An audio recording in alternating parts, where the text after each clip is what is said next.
Good morning, students. In previous lecture we discussed about the trees, shrubs, herbs. उसके बाद climbers, creepers, फिर हमने forest के बारे में डिस्कस करा, राइट? अब जो नेक्स्ट टॉपिक है वो है कि why forests are called green lungs. अब जो फॉरेस्ट है उनको ग्रीन लंग्स क्यों बोलते हैं? क्यों बोलते हैं? आपको पता ही है कि जो फॉरेस्ट में कौन रहता है? एनिमल्स, मेनली एनिमल्स और प्लांट्स रहते हैं, ठीक है?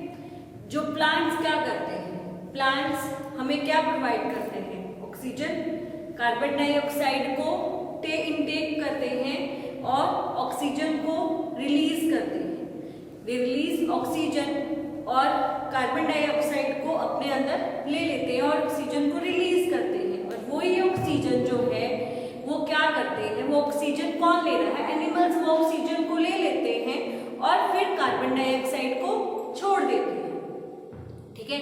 पहले प्लांट्स ने कार्बन डाइऑक्साइड लिया और ऑक्सीजन को छोड़ा, वही ऑक्सीजन कौन इनटेक कर रहा है? एनिमल्स ले रहे हैं और वो कार्बन डाइऑक्साइड को छोड़ रहे हैं। और वो जो कार्बन डाइऑक्साइड को वो छोड़ते हैं वही क्या हो रहा है? वो प्लांट्स ले लेते हैं, जिसके कारण गैसेस का जो बैलेंस है, ऑक्सीजन और कार्बन डाइऑक्साइड का जो बैलेंस है वो क्या रहता है? मेंटेन रहता है, ठीक है? जिसके कारण जो फॉरेस्ट में जो एटमॉस्फेयर है उसका बैलेंस क्या रह रहा है? वो मेंटेन रह रहा है, क्योंकि फॉरेस्ट में तो दोनों ही प्रेजेंट है, एनिमल्स भी है, प्लांट्स भी है, उनमें गैसेस का एक्सचेंज हो रहा है, जिसके कारण उनमें गैसेस का एक्सचेंज होने की वजह से उनका जो कार्बन डाइऑक्साइड और ऑक्सीजन का बैलेंस वो क्या रहता है? मेंटेन रहता है, ठीक है? जिसके कारण जो एटमॉस्फेयर का भी बैलेंस मेंटेन रहेगा फॉरेस्ट में, ठीक है? इसीलिए फॉरेस्ट को ग्रीन लंग्स बोला जाता है, ठीक है? क्योंकि फॉरेस्ट में दोनों प्रेजेंट है और दोनों की वजह से बैलेंस बना हुआ है फॉरेस्ट का, ओके?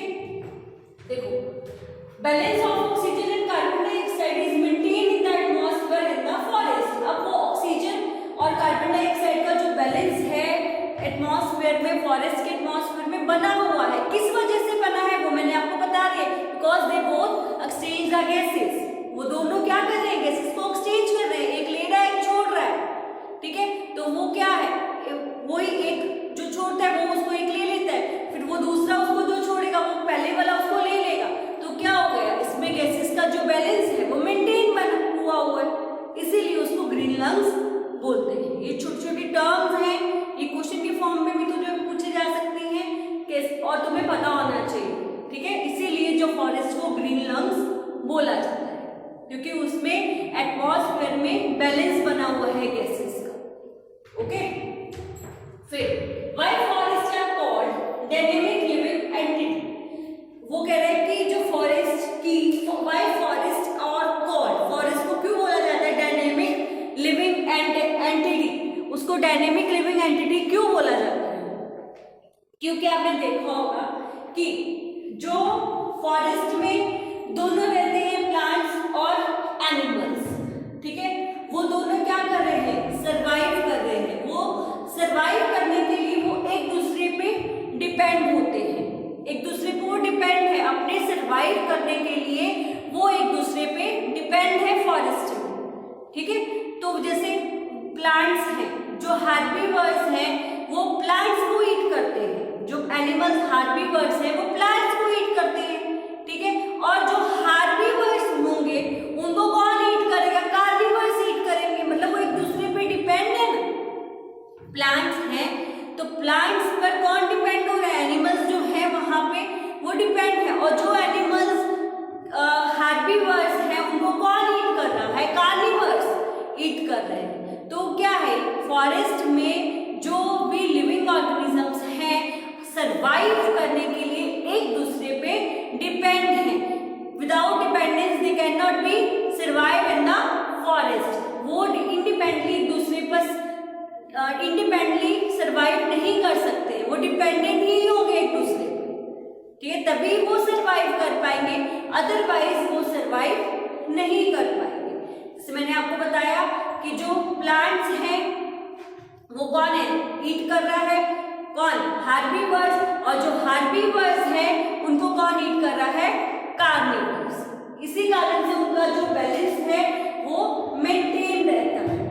इसीलिए अब जो बैलेंस है, मेंटेन है, ठीक है, वो एक दूसरे पे डिपेंड होके सरवाइव कर रहे हैं। अब यहाँ पे कोई प्लांट्स और एनिमल्स को मेंटेन करने आया है? उनको कोई मेंटेन कर रहा है? नहीं, वो अपने आप को मेंटेन कर रहे हैं, ठीक है, अपने आप ही वो एक दूसरे को मेंटेन कर रहे हैं। अब जो प्लांट्स होते हैं, जैसे कोई डेड एनिमल्स है, ठीक है, ये जो प्लांट्स सड़ गल गए हैं, ठीक है, तो वो डिकम्पोजर की हेल्प से वो डिकम्पोज हो जाते हैं, ठीक है, फिर उसके जो न्यूट्रिएंट्स होंगे वो प्लांट्स यूज कर लेते हैं। वो प्लांट्स अपने आप को ग्रो करने के लिए वो न्यूट्रिएंट्स यूज कर लेते हैं, ठीक है, जो डिकम्पोज हुआ उसमें से जो न्यूट्रिएंट्स निकले वो कौन यूज कर रहा है? प्लांट्स यूज कर लेते हैं फॉर द ग्रोथ, अपनी ग्रोथ के लिए, जिसके कारण प्लांट्स ने भी अपने आप को मेंटेन कर लिया, राइट। तो वो अपने आप को मेंटेन करने के लिए दोनों किसी पे डिपेंड नहीं है, वो एक दूसरे पे डिपेंड है। उनको कोई बाहर का पर्सन आगे मेंटेन नहीं कर रहा, ठीक है। इसीलिए फॉरेस्ट क्या है? लिविंग एंटिटी है, इसको वो उसकी अपनी ही एंटिटी है, उसको कोई भी मेंटेन नहीं कर रहा है, वो खुद से अपने आप को मेंटेन कर रहा है। क्लियर?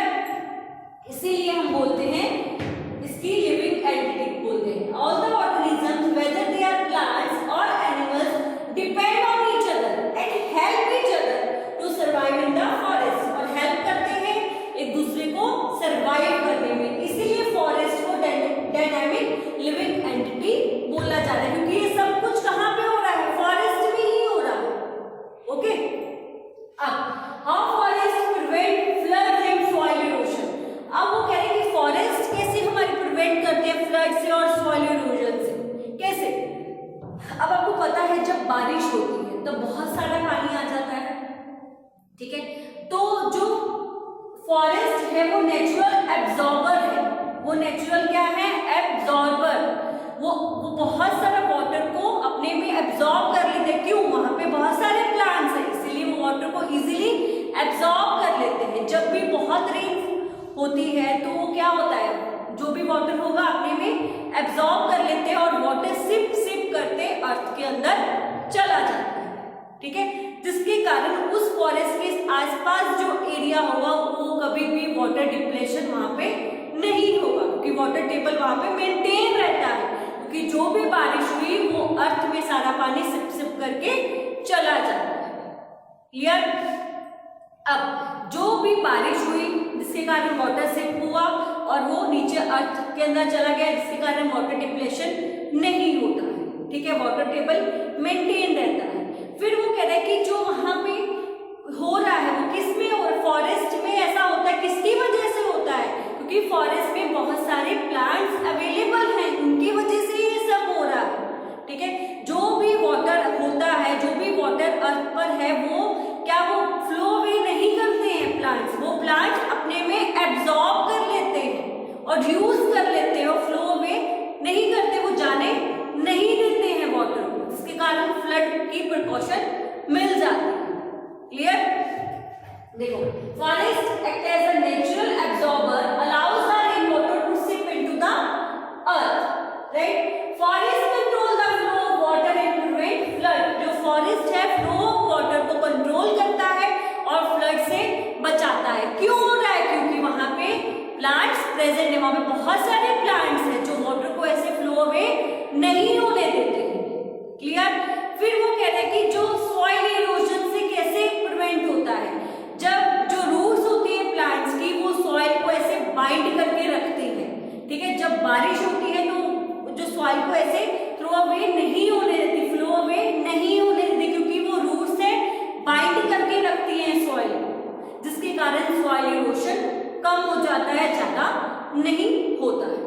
क्लियर? आज का जो मेरा ये टॉपिक है यहाँ पे फिनिश होता है। आज के टॉपिक में हमने डिस्कस करा कि why forest are called green lungs, ठीक है, फिर why forest are called dynamic living entity, right, फिर how forest prevent flood and soil erosion. Okay, ये सब थिंग्स में हमने डिस्कस करी है आज के टॉपिक में। आज का जो मेरा ये टॉपिक है यहाँ पे फिनिश होता है नेक्स्ट वीडियो में शुरू करेंगे, राइट।